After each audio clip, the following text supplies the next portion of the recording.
estava criando o mundo.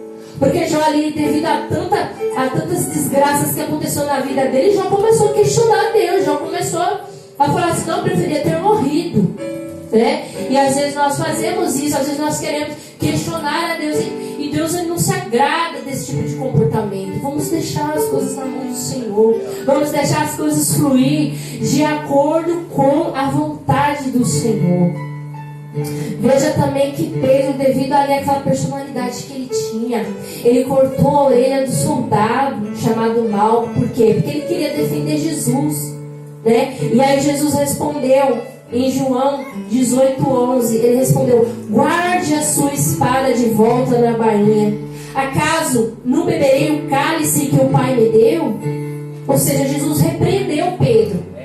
Então entenda, às vezes as coisas ruins acontecem na nossa vida para nos ensinar. E aí Jesus vem e fala: não, guarda essa espada, para com isso, não precisa disso. Está tudo dentro do controle do Senhor, irmãos.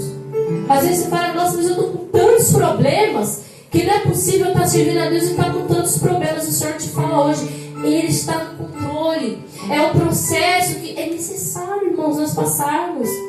É dolorido? É difícil? Mas temos que passar para alcançar a plenitude do Espírito Santo. Para você chegar àquele patamar em que o mundo está caindo ao seu redor, mas você está tranquilo, você está sossegado, porque você sabe que Deus está na sua vida. Então, quando você chegar nesse patamar, você glorifica a Deus. Glorifica a Deus porque você já passou pela mão do oleiro. E quantas vezes, né, irmãos, nós nos sentimos amassados, nós nos sentimos destruídos devido a algumas situações. Mas nós seguramos na mão do Mestre. E sabemos que nós vamos chegar lá, porque quem nos chamou foi Deus. Não foi ninguém, foi Deus que nos chamou. Então é só olhar para o foco. É só olhar para Jesus Cristo. E Ele vai restaurar as nossas vidas. Ele vai perdoar tudo aquilo que outrora Satanás apontou para você, para dizer não, para dizer você tem que ficar aí, você tem que ficar jogado no chão, porque ninguém vai querer saber de você, ninguém vai dar nada por você, aí é o seu lugar. Mas deixa eu te falar uma coisa, ninguém toca nos escolhidos do Senhor. Os escolhidos do Senhor, Ele vai ali regendo, Ele vai cuidando. O Senhor, irmãos, Deus deixa tocar até certo ponto. Até certo ponto Deus deixa tocar. Depois Jesus não deixa mais nada afligir o filho dele. Aí o Senhor vai te guiando no caminho, vai te orientando, até o momento em que você chega na vontade do Senhor. E aí nesse momento só depende de você. Só está nas suas mãos, querido. Só está nas suas mãos, se render nas mãos do Senhor. Não adianta você falar que ama a Deus se você não confessa ainda com a tua boca. Você não fala: eu aceito Jesus como meu único e suficiente Salvador da tua vida. Sabe por quê? Porque enquanto você não falar isso, você ainda está sendo filho do diabo. Você ainda está falando: não, peraí, deixa eu ver se eu vou para cá, deixa eu ver se eu vou para lá. Não. Você tem que dar um basta na situação e falar: eu sou filho de Jesus Cristo, eu aceito Jesus Cristo na minha vida. É necessário, irmão, sabe por quê? Porque tem muitos daquele dia que vão falar assim: Senhor, Senhor, expulsei demônios, mas eu fiz tanta coisa. Mas não tinha vida com Deus. De repente ele só falou que aceitou Jesus da boca para fora, mas não tinha vida com Deus. Ele não lia a palavra, não praticava a palavra. Ele odiava o irmão. Ele via alguém precisando na rua, se fosse possível ele até chutava. Ele passava do outro lado da rua só para não ver a cara do irmão. Ele via o irmão de outra igreja. Ele falava: ih, Deus me livre, isso daí não tem nada a ver com a minha denominação, eu não quero saber dele, eu não tenho um porquê dar paz para aquela pessoa. Então o Senhor, Ele vê tudo, irmão. O Senhor observa tudo. Nós estamos sendo observados pelos homens e por Deus. A diferença é que Deus nos acompanha a todo momento. A todo instante o Senhor nos acompanha. Glória a Deus. Irmãos, quando o Senhor nos chama para essa conversa, Ele quer nos transformar. O Senhor quer transformar as nossas vidas e restaurar aquilo que outrora perdeu. Qual foi o sonho que você perdeu? O que foi aquilo que Deus deu na sua mão e o diabo fez com que você parasse, fez com que você não continuasse a caminhada? E o Senhor hoje Ele trouxe essa palavra de restauração, assim como Ele restaurou Pedro. Ele quer nos restaurar também nessa noite. Sabe por quê, irmãos? Porque quando você abre essa palavra, é Deus falando na tua alma. É Deus ministrando no teu coração. Pode ser um casamento, pode ser um relacionamento com um filho, com um parente. Deus quer restaurar, irmãos. Mas você tem que se abrir à palavra do Senhor. Não adianta você saber que Deus quer restaurar e você não se abrir para a restauração. Não adianta você falar que ama a Deus e fazer o que Ele desagrada, o que Ele não gosta. Fazer aquilo que Deus, Ele não mandou você fazer. Glória a Deus. Aí, quando você abre os caminhos para o Senhor, aí a sua vida começa a mudar. Perceba, de lá para cá, quando você foi dando lugar para Jesus, perceba como as coisas vêm mudando. Perceba, eu quero que você pense, eu quero que você reflita nessa noite, como Deus está mudando, como Deus está trabalhando. Porque Jesus, Ele trabalha com os humildes, irmãos. Não adianta aquele templo lá ficar bonito, ficar lindo, né? Não adianta e chegar pessoas oportunistas, querendo fazer coisas que Deus não chamou para elas fazerem. O Senhor quer ver a sua atitude agora. É dentro da humildade, ali é na união com os irmãos. O Senhor quer ver, irmãos, porque o Senhor testa nossas vidas. Nós somos testados ao tempo inteiro. Então que você nessa noite tenha essa humildade diante da presença do Senhor. Porque uma vez foi perguntado a Jesus: quem é o maior? E Jesus Cristo falou: o maior é aquele que serve. O maior é aquele que serve. O maior não é aquele que tem a melhor faculdade, o melhor carro, a melhor casa. Não é aquele que viajou para o exterior, não é aquele que fez isso e aquilo, aquilo outro. Não. O maior é aquele que serve. Para o mundo pode até ser, né? Mas nós não estamos preocupados com o mundo, porque o mundo não tem nada, irmãos, para nos oferecer. O mundo só tem zombaria, só tem ódio, só tem vício. O mundo só tem pessoas fazendo mal para os outros. No mundo só tem inveja. Glória a Deus. Então, entenda que o Senhor só tem coisas boas para nos transmitir. Porque às vezes as pessoas vão tanto no psicólogo, né? As pessoas têm amigos, elas gostam de buscar conselhos, mas elas não têm a vida transformada. A vida delas só vai ladeira abaixo. Por quê? Porque ela não buscou o autor e consumador da nossa fé. É o único que pode nos transformar através do Espírito Santo. Entenda que não adianta você vir na igreja todos os dias e não se abrir com Jesus. Não adianta.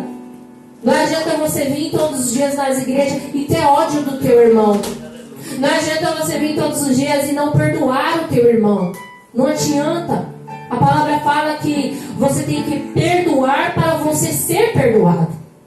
A palavra fala, por exemplo, também que quando o esposo briga com a esposa, se ele estiver ali brigado, magoado, Jesus não responde, não aceita as orações dele. Então veja, irmãos, andar com Jesus é ali, eu posso dizer que é um caminho espinhoso. Quando você pensa que está bem de um lado, você tem que arrumar o outro lado. Porque servir a Deus é assim, é ter uma vida íntegra diante do Mestre. Para que quando Ele nos chamar, nós não ficamos aflitos, falar: meu Deus, será que eu vou subir ou não? Então o Senhor te pergunta hoje: você está preparado? O que você tem preparado? Para quem será? Para quem será?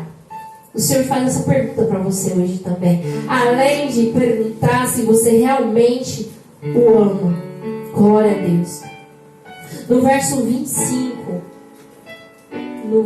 25 fala: há, porém, ainda muitas outras coisas que Jesus fez, e se cada uma delas fosse escrita, cuido que nem ainda o mundo todo poderia conter os livros que se escrevessem. Olha a magnitude do Mestre. Muitas coisas ele fez ainda com os discípulos, ali por onde Jesus passava. Jesus te pergunta: quais marcas que você está deixando, hein? Qual a marca que você está deixando na vida das pessoas? Sabe por quê, irmãos? Tem hora que você vai deixar marca na vida das pessoas, mas elas não vão olhar nos teus olhos e falar: você me ajudou, Deus usou você para me ajudar. Não, elas não vão falar isso. Elas não vão falar. Mas as marcas vão estar dentro da alma delas. Então, quando você fizer algo para alguém, você faça de coração. sabendo que Deus mandou você fazer. E não espere por reconhecimento, então somente faça. Então somente faça aquilo que o mestre te mandou fazer.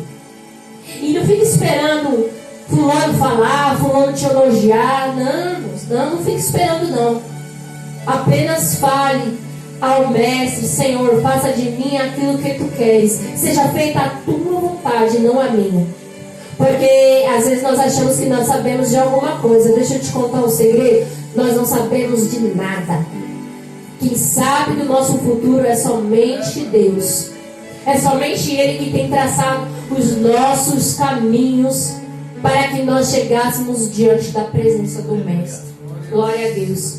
Eu quero que os irmãos dêem uma meditada em 1 Coríntios, capítulo 2, verso 9. Nem os olhos viram, nem os ouvidos ouviram, e não subiram ao coração do homem as coisas que Deus preparou para aqueles que o amam. Então, não negue a Jesus, irmãos. O Senhor, Ele tem preparado coisas inefáveis que nem eu nem você temos ideia de saber o que é.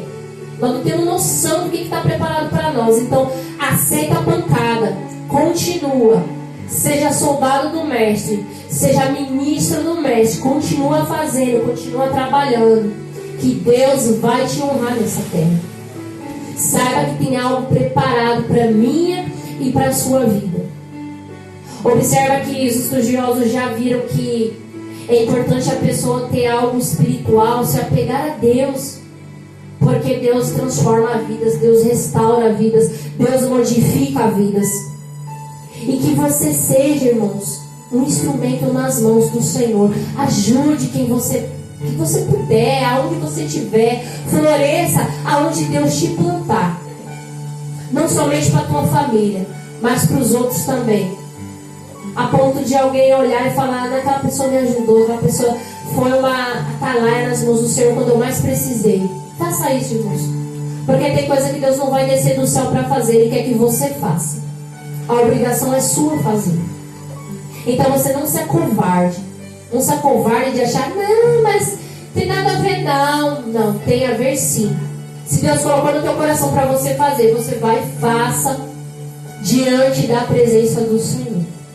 Glória a Deus. Então, que o Senhor restaure os nossos corações nessa noite. Que nós venhamos a se entregar por inteiro na presença dEle. Para que nossa vida, cada dia, alcance mais vidas. Que através da sua vida, mais vidas cheguem na presença do Mestre. Glória a Deus. E assim eu já agradeço a minha rica oportunidade. E as palmas louvam ao Todo-Poderoso. Amém?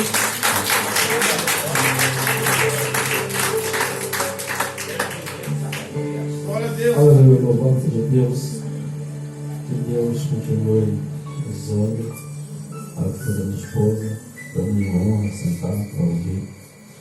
E também ser fruto de orações dos irmãos que estão aqui.